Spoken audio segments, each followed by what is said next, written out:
অর্থের বিনিময়ে দালালরা সাবেক মন্ত্রী এমপিদের অবৈধভাবে দেশের সীমানা ছাড়তে সাহায্য করতে পারে বলে মন্তব্য করেছেন বিজিবির মহাপরিচালক। দুপুরে বিজিবি সদর দপ্তরের সংবাদ সম্মেলনে এই মন্তব্য করেন তিনি।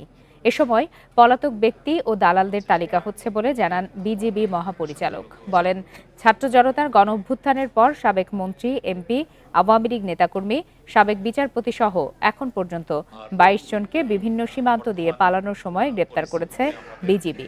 দেশের বর্তমান প্রেক্ষাপটে দুর্গাপূজা ঘিরে অস্থিতিশীল পরিবেশ তৈরির শঙ্কা প্রকাশ করেন তিনি। তবে যে কোনো বিশৃঙ্খলা এড়াতে বিজিবি সদস্যরা প্রস্তুত বলেও জানান তিনি। এছাড়া পাহাড়ে শান্তি ফেরাতে এবং অপ্রীতিকর ঘটনা প্রতিহতে বিজিবি কাজ করছে বলেও উল্লেখ করেন তিনি।